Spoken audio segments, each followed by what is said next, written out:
Excellent. While he's doing that, welcome everybody to the First Plan Audit webinar. Excited to have you here today with us. We are thrilled to have plan sponsors, record keepers, service providers on the line with us. We know that time is of the essence, and you got plenty of other things to be focusing on and stressed about. So adding this to the picture and doing this with us for an hour, we greatly appreciate it. If you're a plan sponsor, you've got anxieties, you're worried about this first plan audit coming up, don't fret. After this webinar, we hope that by the end of it, you'll have a good gist of what an audit entails and be prepared and ready for it as it comes. And if you're a service provider, we're excited to have you here. It's so cool and great that you're here to add more tools to your toolkit to be able to pass this knowledge on to your clients as well. So great to have you here. Welcome to the Preparing for Your First Plan Audit webinar, the Survival Guide. So I'm Alex Sanchez. I'm a partner with the firm. I've been with the firm for about 6 years, 7 years actually. I started in 2019. I can't believe it's been that long already, but 7 years as a partner. I've been in the industry for over 20 years. And then my partner, Jason here, we're 2 of 11 partners, and I'm in South Florida. Jason's out in the Bay Area in California. So we've got the 2 sides of the country covered and everywhere in between. We have over 75, 80 professionals nationwide out of one centralized office. Quick facts about us. We are 100% specialized firm. So before we dive into the slides, a couple things to mention. No need to worry about taking copious notes throughout the presentation. We'll send you the slide deck, the recording after this. So if you registered, if you need to step away for 5 minutes for a phone call, whatever or whatnot, feel free. We'll send you the slide deck afterwards, so no worries there. And then feel free, go ahead and drop in questions as they come to mind. We'll try and answer them throughout the presentation. If not, at the end of the presentation, we'll leave time for that as well. So going back, 100% specialized firm. This means we only audit, or we only hire audit professionals who are ready to commit to 100% retirement plan focus. So we're very unorthodox, different model completely in that we just focus on this one area of expertise. So there's deep experience and expertise in that. In 2025, we audited over 1,000 retirement plans constituting $35 billion in plan assets across 714,000 participant accounts. Always like to lead in with our vision and mission because it really drives what we do every day as far as decision making and how we approach things, right? So our vision is really to become a national leader in the area of retirement plan audits and quantity, quality, and subject matter expertise. And then our mission is to deliver value and education to our clients through our retirement plan audit process by cultivating a team of experts that provides the highest level of service and efficiency. It's really the reason why we're here today. So, Jason. All right. So again, just to echo what Alex said, thank you for joining us and welcome to everyone. Here's an overview of what we will be discussing today for our topic. So first, we'll be discussing exactly when is a plan audit needed. Second, we'll be discussing about selecting a plan auditor. Obviously, we always say we're a good option for you, but we want to make sure that everyone's aware of just generally what you should be considering and thinking about when you are in the position to be selecting an auditor for a plan, whether you're a plan sponsor or you're a service provider assisting plan sponsors in that process.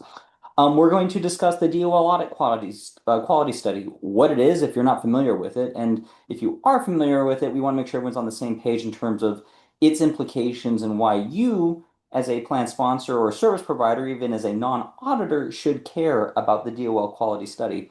We will discuss generally the documentation needed during the audit. We will be using one of our PBCs as the example, but again, this should give you a good general sense of what to expect from any auditor who's working on any plans you may be affiliated with.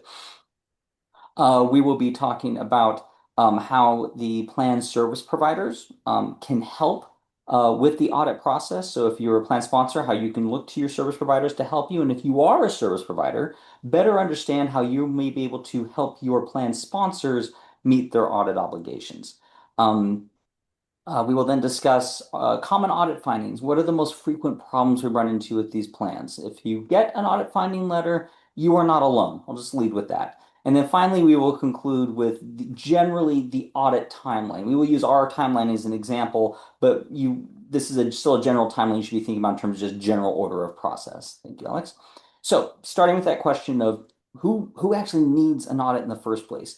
Generally speaking, you need an audit if you have more than 100 individuals with balances in the plan. Now, there are some caveats around that. First of all, if you are a recurring plan, meaning this plan was not newly incepted, we'll use the current audit year as an example, 2025.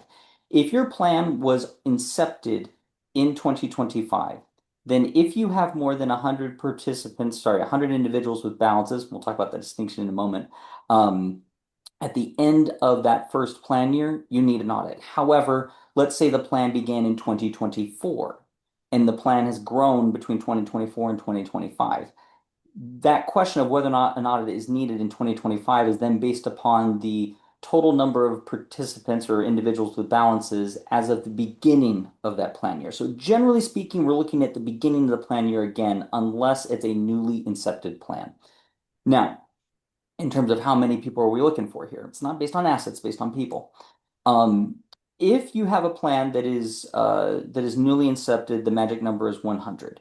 But if there is a recurring plan, then the plan must exceed, and that's a critical word, exceed 120 individuals with balances to require an audit as of the end of that plan year. Again, if that's a regular recurring plan. Once a plan has crossed that threshold and has now been audited, it is required to be audited until the plan has less than 100.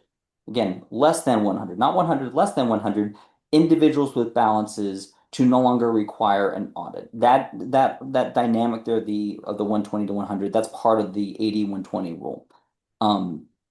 The last thing I'll say there is that the definition of a participant was changed back in 2023, where that's now a few years in the rearview mirror.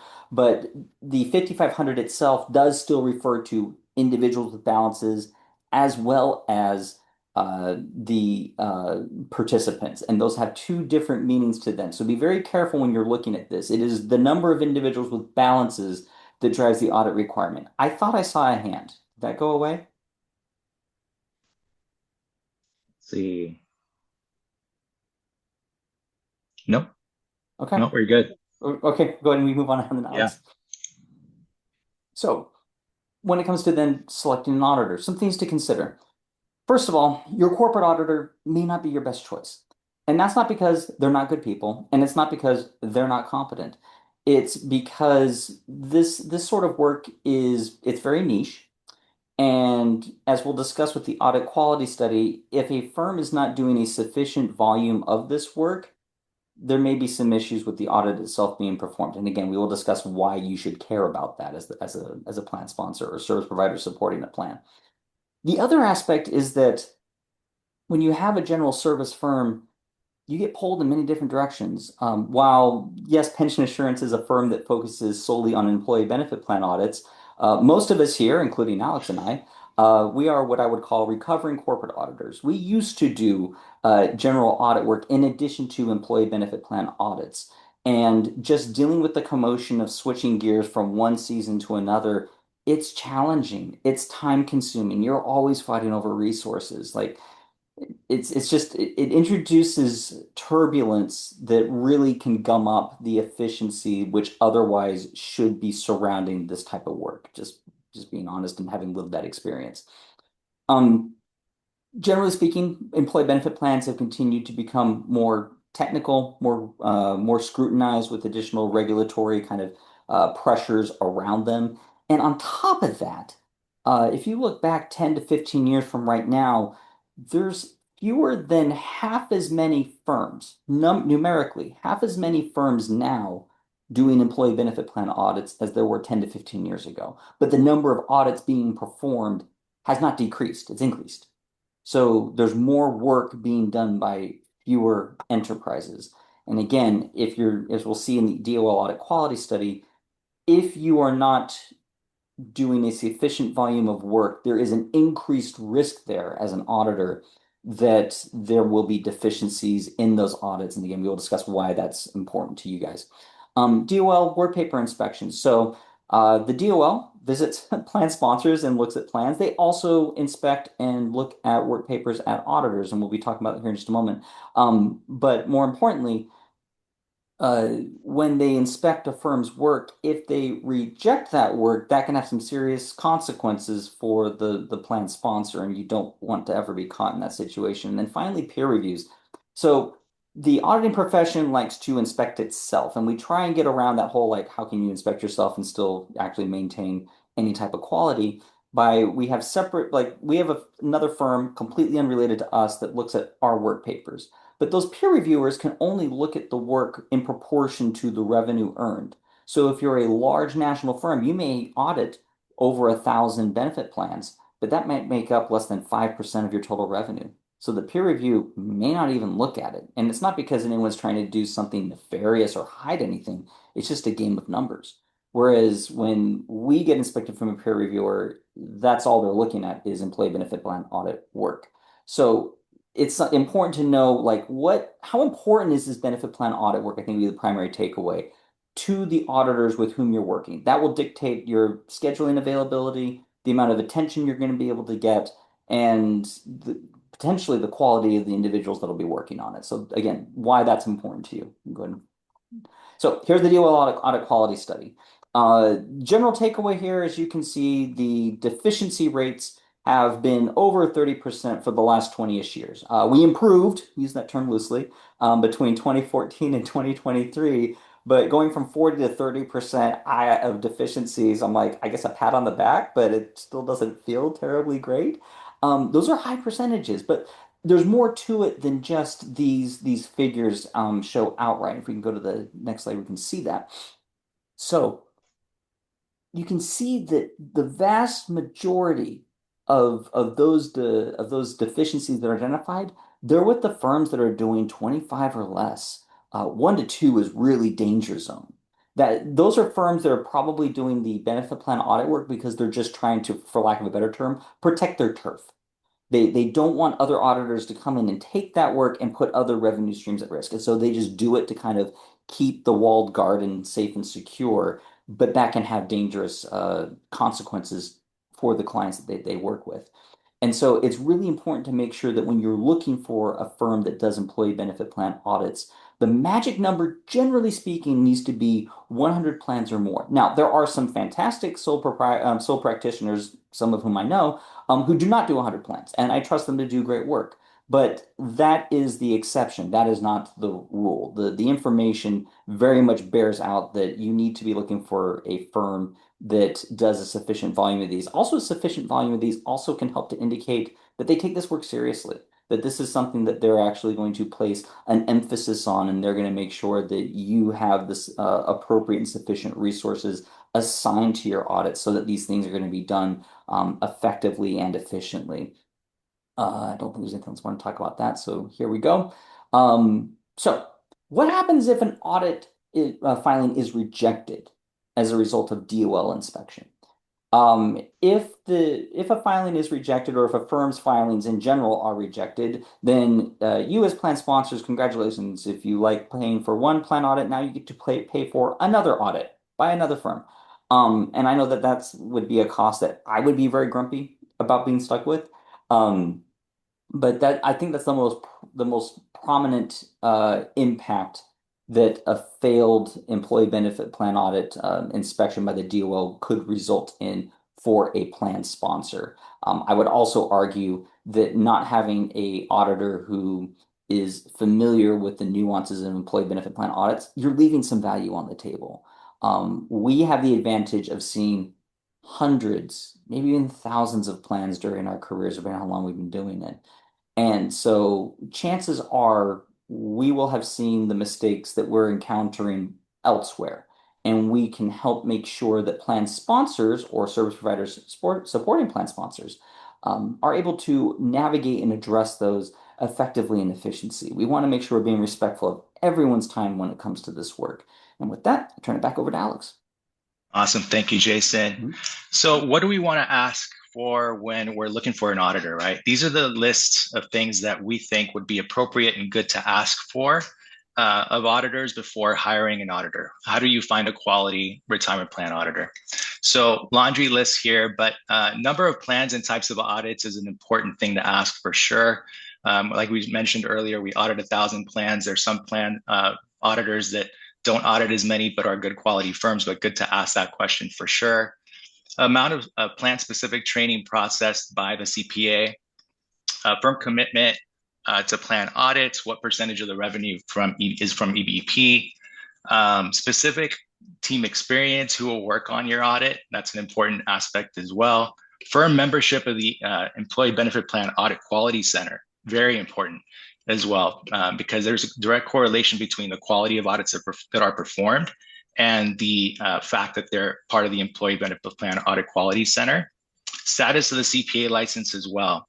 Is it an active license? Is it a license with the State Board of Accountancy? Is it there? The other thing too is, are there any DOL findings with that CPA? So are they subject to any prior DOL findings? Has the CPA's plan audit work been recently peer reviewed, as previously mentioned by Jason? And then the audit fee, it's a qualified expense. So you want to make sure that, it's a reasonable fee.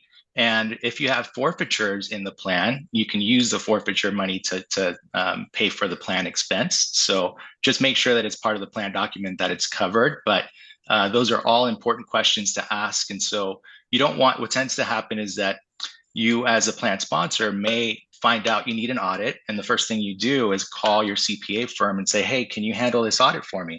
But it may not be the best way to go about it. So having your consultants, your service providers that you work with, asking them who they know, type of thing, and start there with your service providers that are in the space and know the industry well.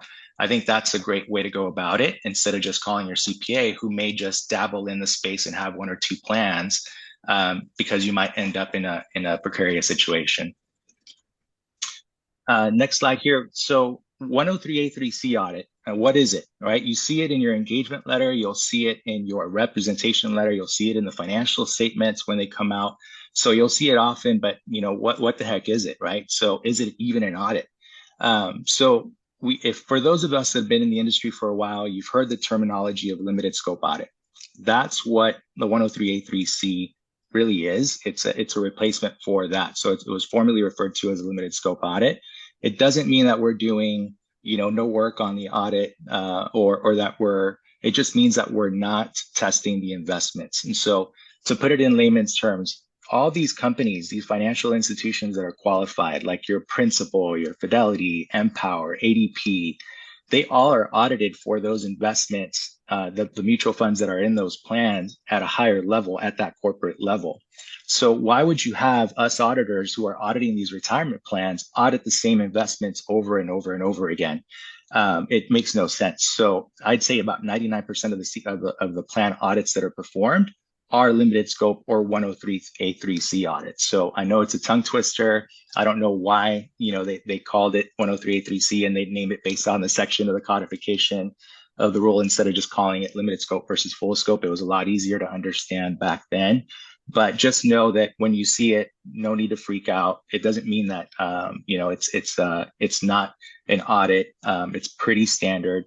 And really the sole focus for the DOL and IRS is really to hone in on participant transactions. So that's the reason why these audits are performed. These 103A3C audits are really to focus on participant level activity. So when we go in there, we're looking at contributions, distributions, vesting, participant data, and anything else that doesn't directly pertain to investment valuations, because those are already tested, like I mentioned, at the corporate level, with these mutual funds. You'll see them all throughout these plans, right? So we're really focusing in on what's important, and that's participant level activity.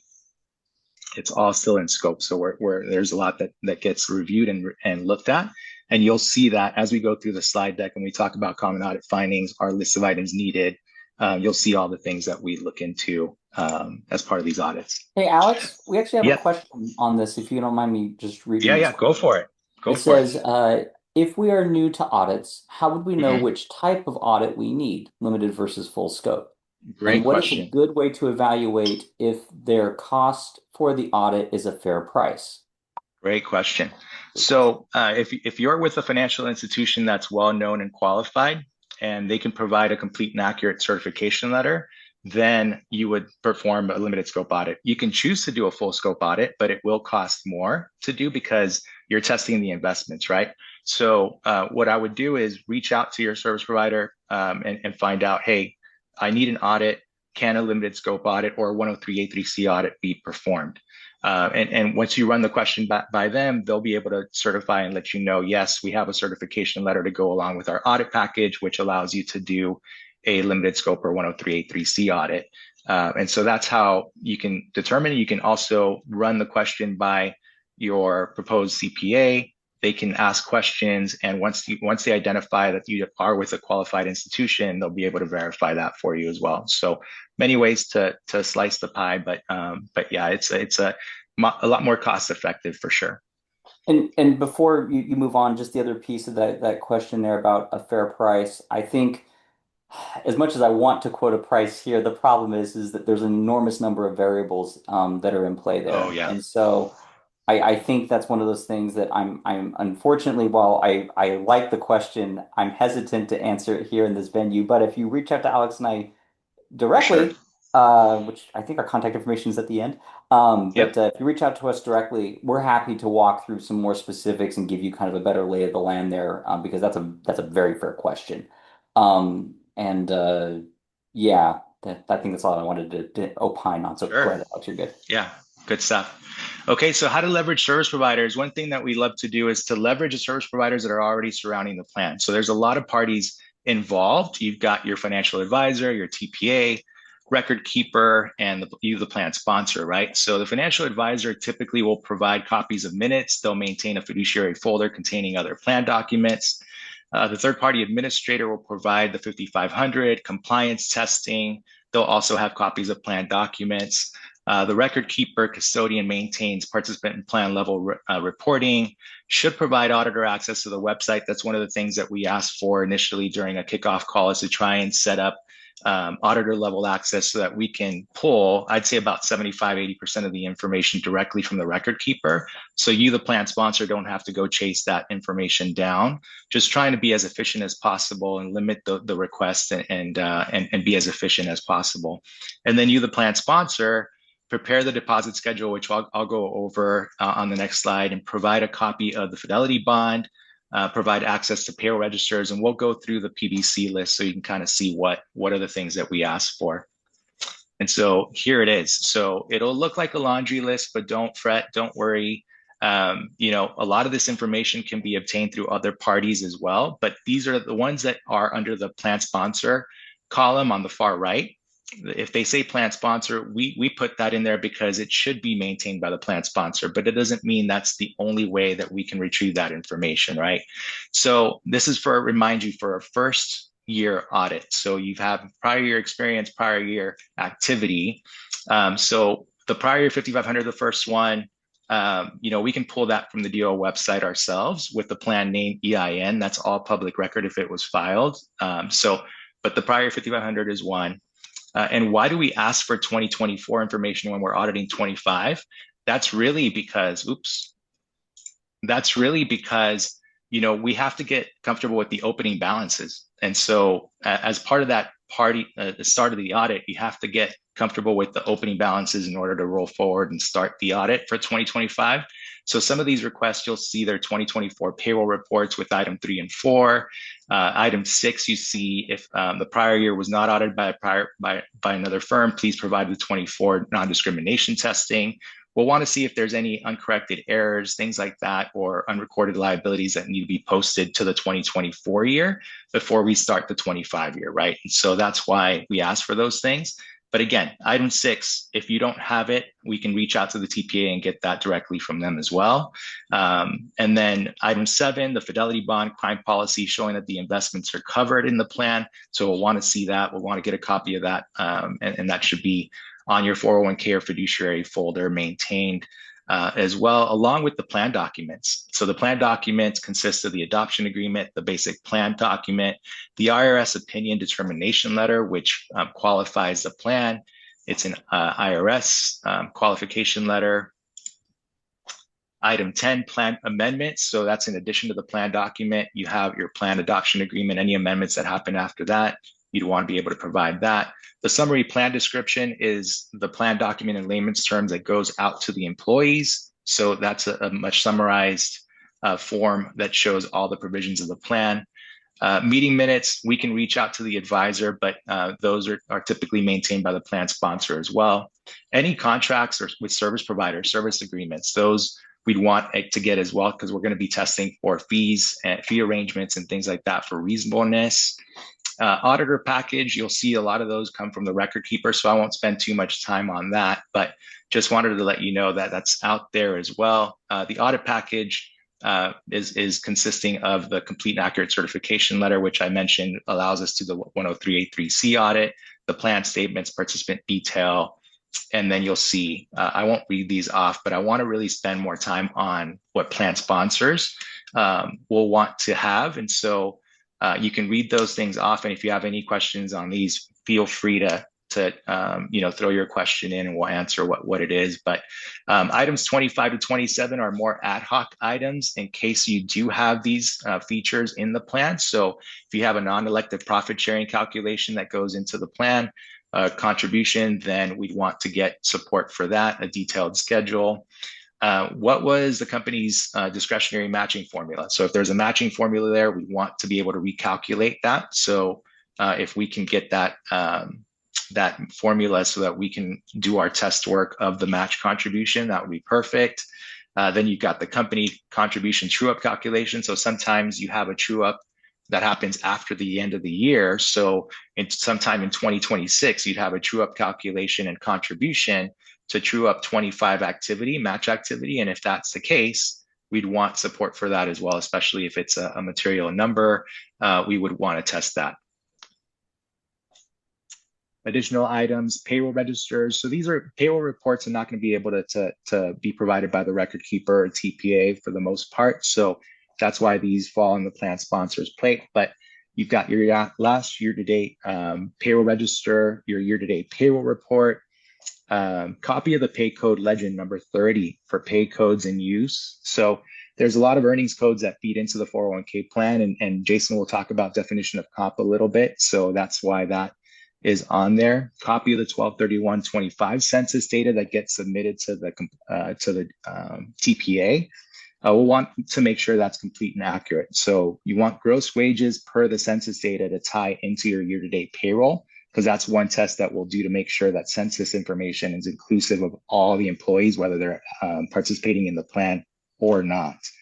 Very important, so we can test all the different features related to the plan and make sure the people that are supposed to be eligible to participate are actually given the opportunity to defer and participate in the plan. And then you have all these other, you got the copy of the record keeper access report, completion of the attached internal control questionnaire. So we're going to have what we call a client inquiry form to fill out some basic questions about the plan. And then we'll have an internal control phone call to go over the processes as well and document those year after year and update as things change.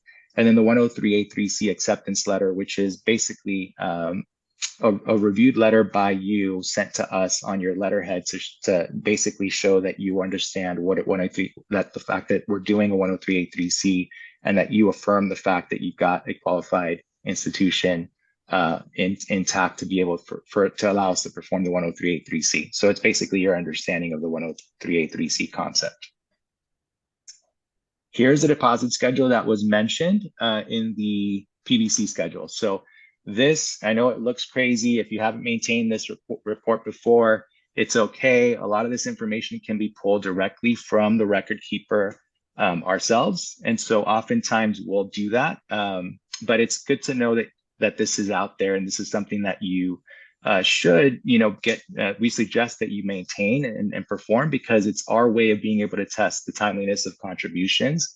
And so this really is what that's for, is really to reconcile the activity for the year and to see between your paycheck dates and the date that you remit the funds, how long is it taking for you to remit those funds, right? So oftentimes we'll be able to pull this information from the record keeper and then just fact check and verify that those paycheck dates on the far left are accurate. So once we do that, then we'll be able to test whether the contributions went in timely or not. And then you see the variance column. That's if there's forfeitures that are applied towards the contributions, you might have a little bit of a variance there. All right. Thank you, Alex. Mhm. You know, the just one quick aside on that deposit schedule, you don't have to go back to it. But years ago, when I was new in my career, I had a publicly traded company that we did the benefit plan audit for, and they actually ended up using our deposit schedule like formally like in their SOX controls, and that made me feel warm and fuzzy inside, at least as warm and fuzzy as you can as an auditor. That they were actually using something that we were discussing with them, and they just incorporated it into their formal control processes. So that was pretty cool. As Alex alluded to during the discussion on the PVCs, um, whenever we are doing either a first time audit, so you've changed auditors, or a first ever audit of a plan, there needs to be consideration over those starting points. And as Alex, raised the question of like, why are we going backwards? This is again, using our current audit season as an example. This is a 2025 plan year audit, just standard calendar year for argument's sake. Why are we looking at 2024? That seems unnecessary. The reason why, as Alex already alluded to, first and foremost, is that we need to make sure that our starting point is good. And so we want to make sure that that full period that we're looking at, that those starting balances that we're beginning from, that those are properly substantiated and that those balances are appropriately reported and that there are no receivables or other things that we need to be taking into consideration when doing the current year work. And the other aspect is that under the standards, the professional standards under which these financial statements are prepared and presented, we are required to present comparative values in the statement of net assets available for benefits. So if a plan's been in operation for 2 years, we have to show 2 years worth of activity. And so similar to making sure the beginning balances are correctly stated, we need to make sure those beginning balances that are presented in the financial statements, that those are also properly reflect the ending balances from the prior plan year. You don't have to show 2 years of period activity, but you do have to show 2 years of ending values if a plan's been in place for more than 2 years. And with regards to a change in auditor, if you have to undergo that, you should always ask the question of what are the policies or procedures for any potential successor firm, because unfortunately, if there is a work paper review performed of the current auditor for the prior auditor, it is not uncommon. It's not exclusive. It's not a guarantee, but it's not uncommon that the prior auditor will charge to the client the time necessary to effectively babysit and aggregate that information for the successor auditor. For that reason, the approach that we have elected to take, and there are probably other firms that have done the same thing, but this is why you want to ask, is that if we are familiar with that prior firm's work, they're of sufficient size, we're familiar with them, they're part of the employee benefit plan audit quality group, we can see in which case you can then see their peer review report. If they are up to snuff, for lack of a better term, we'll actually waive going back and inspecting those prior work papers. If it's a firm we're less familiar with, then it becomes a judgment call for the team. But I know that speaking for myself, generally speaking, I'll just test opening balances. Even if the plan was audited in the prior year, I'd rather go through the extra exercise of work in the current period, especially if we know or get wind that the prior auditor is going to charge the client money for that work paper inspection. So just ask that question if you are dealing with that situation where you're transitioning accounting firms for your audits. Next slide, please. All right, common audit findings. So last year, we did about 1,000 audits, and I would say on probably 75, maybe more percent of those audits, we had a finding of some degree. There was something that we reported back to the plan sponsor saying, here's something you need to fix. Now, most of those were fairly benign, but occasionally we do find more significant items. And so we wanted to make sure as part of this presentation that we talked about some of those more significant items because we do encounter them pretty frequently. And some of these can especially be hazardous if a plan has not been audited previously, because this is something that wasn't on your radar. It's no one's fault. It's just it's something where unless you're going and purposely looking for problems, so to speak, and our audit procedures are purposely designed to tease out these issues as effectively and efficiently as possible so that we can help you make sure that your plans or your clients' plans, if you're a service provider, they are being taken care of. The way when I'm on sales calls, the way I like to describe it is to say we are the practice auditors. When we find things, we come back and say, here's something you need to do to fix it. Unless it materially affects the plan's financial statements, quantitatively or qualitatively, um, then we can move on. Anything else we can, there's a way to be able to fix it. We can just keep moving forward with it. If the DOL comes in and inspects your plan and finds one of these issues, they're going to make you fix it and then they're going to fine you for good measure. So when I say we're the practice auditors, that's the context in which I mean. So let's start with delinquent contributions, late contributions. As a small plan, a plan that's not subject to audits, you're actually operating under a 7 business day safe harbor. As long as those participant contributions are deposited with the trust no later than 7 business days after they're withheld from participants, they're good. There's no other questions for it. Unfortunately, that safe harbor goes away once you are a large plan, once you are a plan that is subject to audits. And the how what that like, hey, you may be thinking, okay, great, Jason. Well, then what is that window when you're a large plan? It's completely subjective. And no matter how often it comes up as a question when we speak to the DOL at conferences or what have you, they will never give you any more guidelines than just as soon as possible. And that's what they're going to tell you. They're going to tell you to be as soon as possible.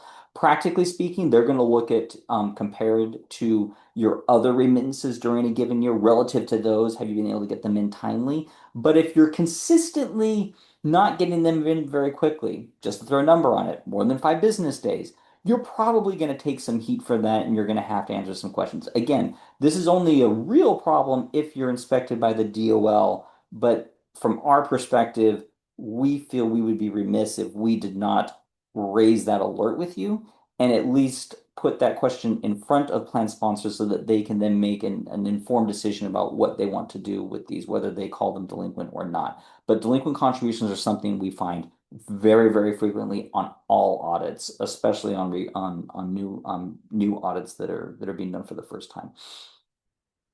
Not following the plan document. So there's 4 bullet points here, but I don't know if they're necessarily proportionate to one another because, as Alex already alluded to, definition of compensation by far and away is the most significant, I think, of these 4 points for items that we identify that then have, I wouldn't say challenges, but can be challenging to address. Now, you might be thinking, it's definition of compensation. How difficult could it be?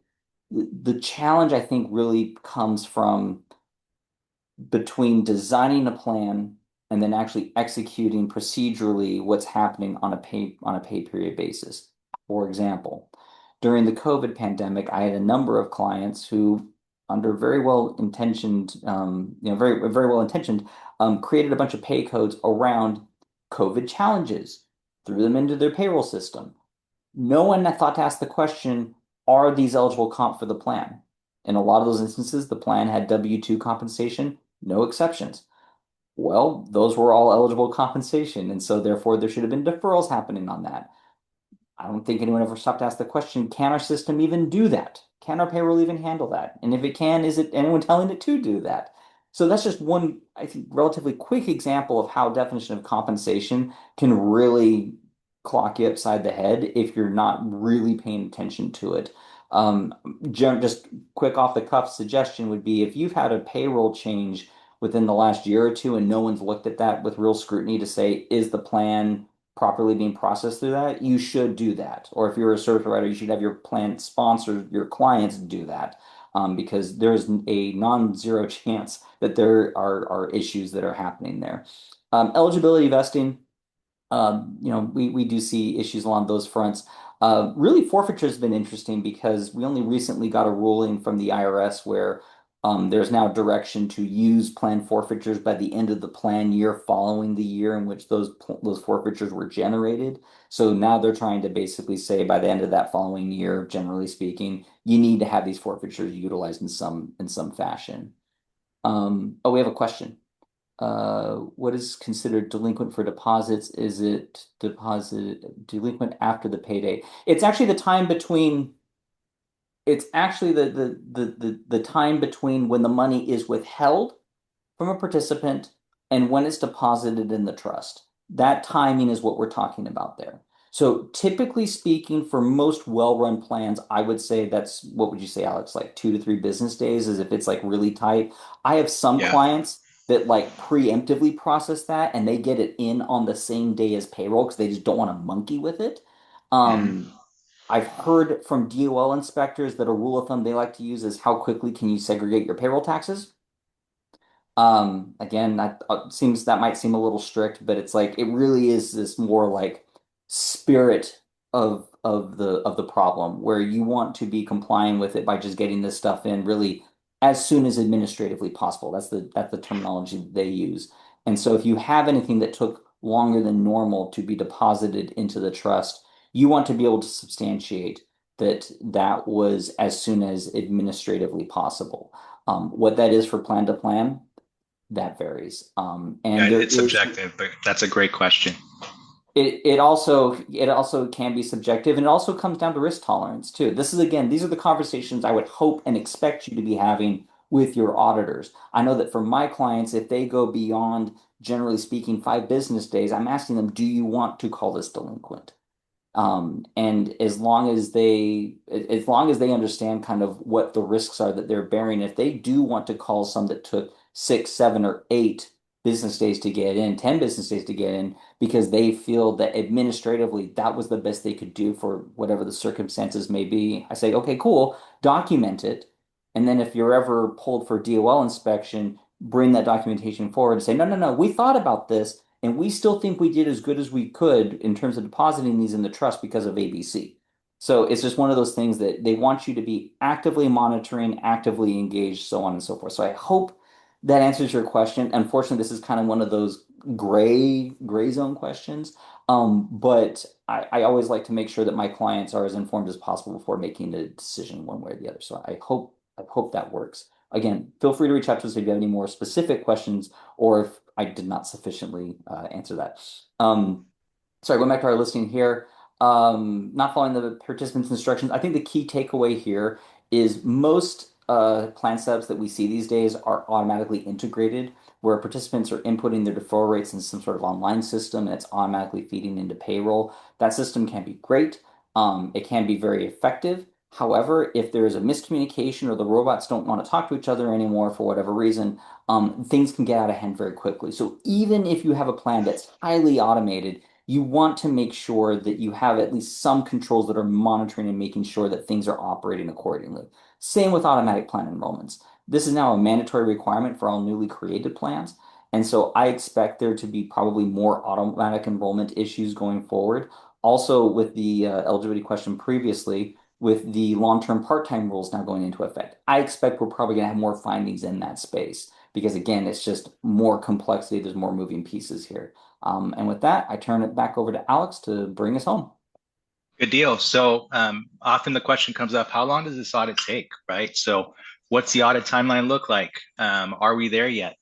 So from the time we get a complete audit package to the time we draft the financial statements, we say it should take about 6 to 8 weeks. 6 to 8 weeks, holy cow. I mean, we don't have 6 to 8 weeks to devote to this audit, but no, don't worry. It's not, a lot of it happens behind the scenes by us. We do it, internally. All these audits are done remote, and we'll walk you through the timeline and how that looks as far as the workflow of it, right? So week one, obtain and review audit package, send out selections, and schedule the date for remote field work. That's typically, we set up a kickoff call to say who's going to play what role, who's the point of contact, who needs access to the record keeper website. That's done week one. Week two, we perform analytical procedures, build out work papers. That's all done in-house by us. Document internal controls. That's where we set up the 30, 45-minute phone call to go over how you process payroll, how you process contributions, talk about the control environment, and then we'll document that and push that forward and roll it forward every single year. We draft financial statements in week two and get that prepared.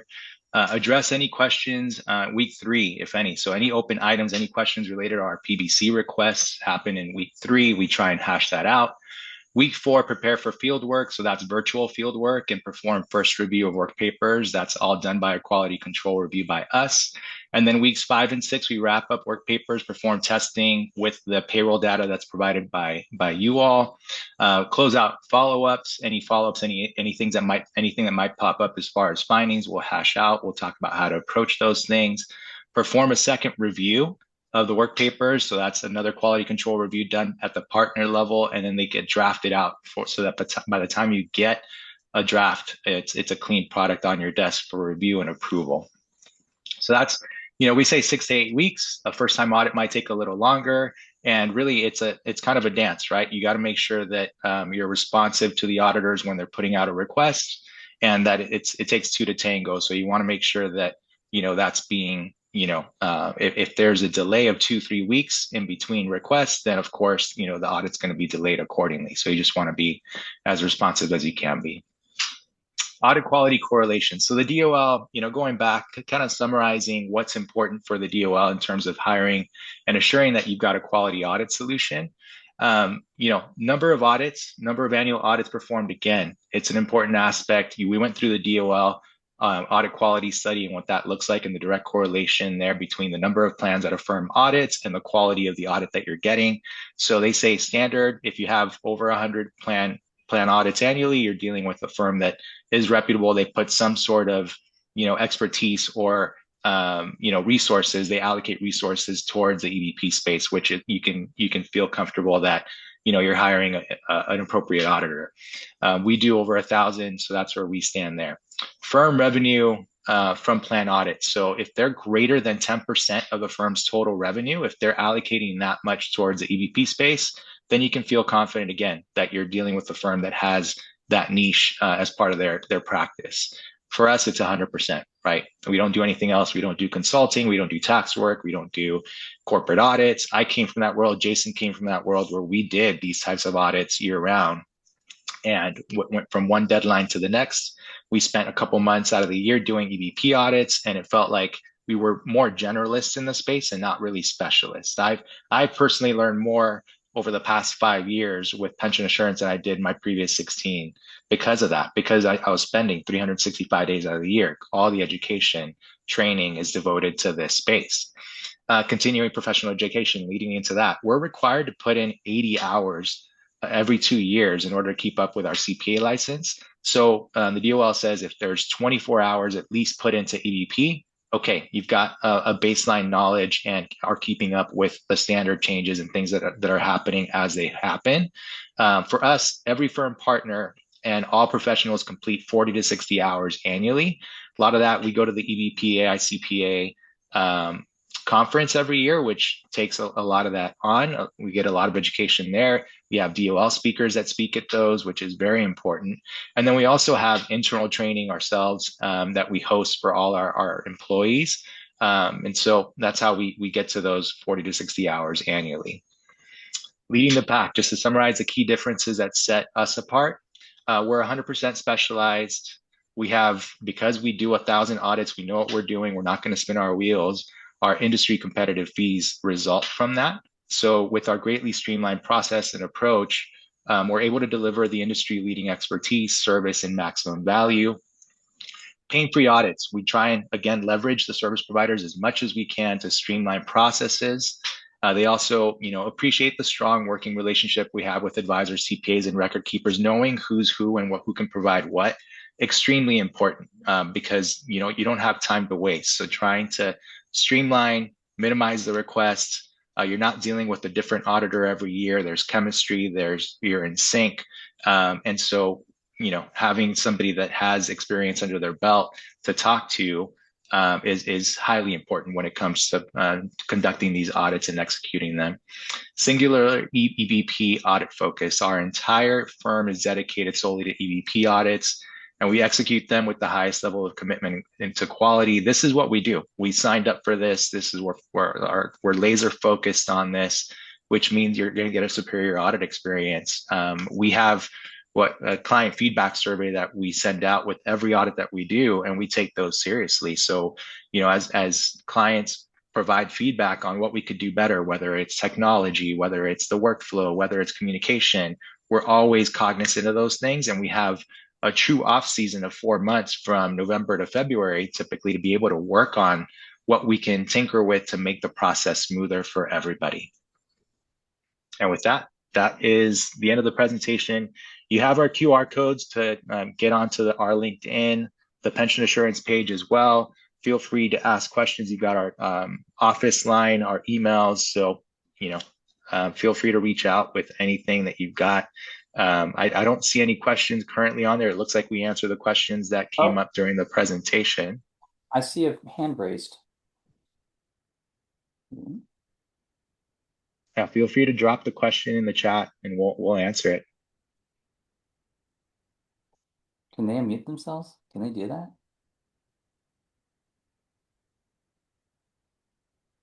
No, not on a webinar. Oh, here Is there any specific rules or things to look out for a 403B plan? Oh. Yeah, we could spend some more time on that. That For could be sure. its whole presentation. I think the Yeah. real challenges with 403Bs is it's a combination of things. Oh wait. When can they expect the audit to begin? Okay, so I'll answer quickly on the 403B and then we can go to the chat question. Yeah. For 403Bs, the real challenges is that especially if it's a more established 403B, there might be what's called legacy assets, and that can greatly complicate things in terms of just the audit being able to be executed. Unfortunately, 403Bs can also have some kind of quirkiness to them in terms of rules that can result typically in, I would expect most 403Bs to generally run maybe 500 to maybe $1,000 more than a 401k audit in pricing. That's not uncommon, especially if there's legacy assets involved, just because there's additional reporting that has to be aggregated and considered. Thankfully, a lot of that old legacy stuff is starting to go by the wayside. And so my hope is that here in the near future, they are going to be much more closely aligned. But right now, there's the legacy assets. Most other functional aspects, they're very similar to 401k plans, but the investments can also be very tricky depending on how long the plan's been around and with whom is the service provider. Who is their service provider? Those would be Yeah, my. the eligibility testing is a little easier since you have universal availability, right? So, so from that end, yeah. But when you're dealing with a 403B, the legacy assets, the fact that you have different service providers, it's not just one custodial, company that holds the assets. So when you have to reconcile multiple, it does add another wrinkle to it.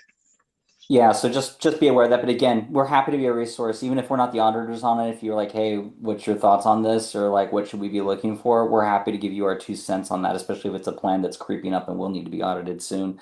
We have another question here. New to the audit, when can they expect the audit to begin? Do you want to go and take that one, Alex?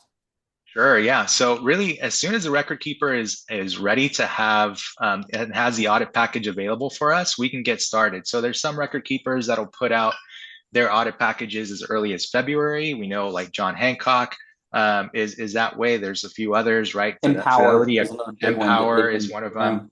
Yeah, and some have gotten better and better over the years at putting record keeping packages out.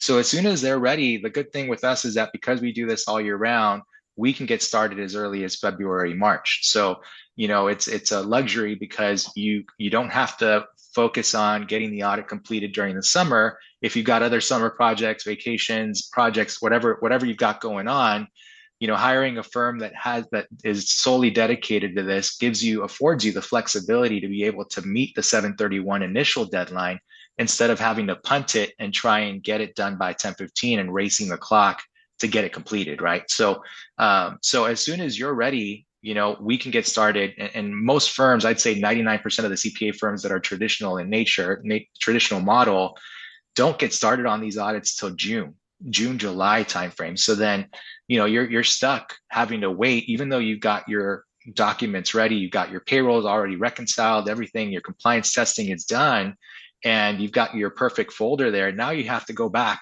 6 months and put that hat on and remember what happened basically a year ago that if something does come up during the audit. Whereas, with us, it's a little more real time. I'll start 2 things to that. First, firm wide, we actually had 50% of our audits were either finished or out draft by the July 31st deadline last year. So we like Mhm. to put our money where our mouth is in terms of trying to adhere to that 8-week turnaround period for everything. The other thing I will say is that I already have in my work queue uh, final reviews for audit work for 12/31/2025 plans with one of those early service providers that we are already finished. We are waiting for non-discrimination testing and Form 5500. They're in my review queue. They'll be done next week, and they'll have their drafts before the end of the month. So just again, there is a way to actually make this happen more efficiently because you'd be surprised how often people are like, "Oh, these things always seem to just gum up and just be a headache during the summer." They can be, but like Alex said, just doing this all year round just gives you the flexibility to be able to respond to this stuff as soon as it becomes available. Another big name to be aware of: Fidelity's audit packages are generally ready by mid-April. And then ADP's another big one that typically come online by about end of April, maybe the first week of May. So generally Mm. speaking, your audits from most of the major providers, audit packages are all online by basically, I think early May is very reasonable an expectation. It's something that's gone wrong, or they've or they're maybe not as responsive as they should be if it's beyond that time frame. If I'm just being honest. But Yeah. And I think another good thing to do is to make sure your census data gets submitted, as early Mhm. as possible, and you meet Yeah. those deadlines for the third party administrators So, so that they can get your information back to you and get the compliance testing done, because that could hold things up as well. So, and making sure again that that census data is complete and accurate when you submit it, very, very important. Because if now you wait 6 months, the compliance testing comes back and there's nuances or discrepancies, major discrepancies between the census data and payroll. Now that can, hold up the audit. Now you're working in the summer and you're now racing the clock and going back and forth with the auditor to try and get that situation reconciled at a time when you don't really, want to be focused on that. So extremely important. oh, we have another question, Alex. Yep. Have you noticed any trends in recent 401k plan audits, particularly operational errors or process gaps that plan sponsors should be paying closer attention to in today's environment? Yeah, I mean, with Secure 1.0, 2.0, all the different standard changes, you've got different rules that are coming on that weren't there just, in the recent past. So, having an auditor that can give you recommendations and a reportable management letter that shows not just what's going on with the plan now, but what to expect in the future. Last year, for sure, one of the things that we talked about and harped on was forfeitures. There was a lot of lawsuits that went out there on the forfeiture front because forfeiture money was being parked in the 401k plan, and it's something that you don't want to do. Forfeiture money should be there to benefit the participants. So if you've got a vesting schedule and constant forfeitures flowing through the plan, you want to make sure you're utilizing those on a consistent basis in the year that they're incurred, right? Or shortly thereafter. So that's one thing. In terms of operational errors, there's always going to be, just know that with a 401k plan, errors are bound to happen, whether it's reconciling a payroll issue, somebody doesn't go through the website to change their deferral rate and they go through HR. And so there's a difference in, what the deferral rate is per the record keeper versus what payroll is showing. There's always going to be something that might be falling through the cracks, especially when there's a manual process in place for certain things. But just know that there's easy measures to correct these things, right? Automatic enrollment, that now with every new plan that's out there, auto enrollment should be the default option. And so with that change, you can imagine if you don't have a good payroll system in place that functions, with a 360 integration with the record keeper, you're gonna have issues where if you have constant turnover in employees, and you're gonna run into situations where maybe one person gets missed, or a one-off situation like that. What you don't want is to have your internal control process be completely disjointed where the issue becomes pervasive and across the board, right? So those are my 2 cents. Jason, feel free to add any others that come to mind. I will die on the definition of compensation hill. I just think that that is always just perennially a problem. Does not Yeah, matter whatever else is going on. I can for sure. guarantee that there's going to be challenges there, no matter what else. I think that in terms of general trends, though, Kevin, I think the the primary thing to keep aware of is just kind of what Alex just alluded to, and if I could just elaborate on just briefly, is that as there continues to be greater tendency towards automation, we're seeing AI creep into all sorts of aspects of this, but that can only operate as good as the data that's being provided. It is Mhm. absolutely imperative. I cannot emphasize this enough that plan sponsors, or if you're a service provider, ensuring that your plan sponsors that you work with have some controls over the monitoring of communication of data from one point to the other, and that someone is at least periodically looking at the outputs to say, do these make any sense? That's where I've seen plans really run off the rails, is that, like I briefly alluded to during the presentation, the robots just take the data and they just run with it, and no one watches where they're running off to. As long as they're going in the right direction, you're fine. But the flip side of that is that once an error happens, it becomes systemic just by its very nature very quickly. And so you want to be very, very careful about that. So just please, please, I know we didn't even talk about internal controls as part of this discussion, other than just saying there's a questionnaire to complete. But establishing controls to monitor and just kind of verify that everything's happening operationally and we're good. We are at time, but Yep. I appreciate the interaction. This has been fantastic. Absolutely. Love the questions. If there's any others that come to mind after this webinar, feel free to reach out. We're happy to discuss, set up a call, whatever we can do to be a resource and add value to you. That's what we're here for. Enjoy your time and your weekends. And again, thank you for spending the time with us. Yeah. And we look forward to seeing you again soon.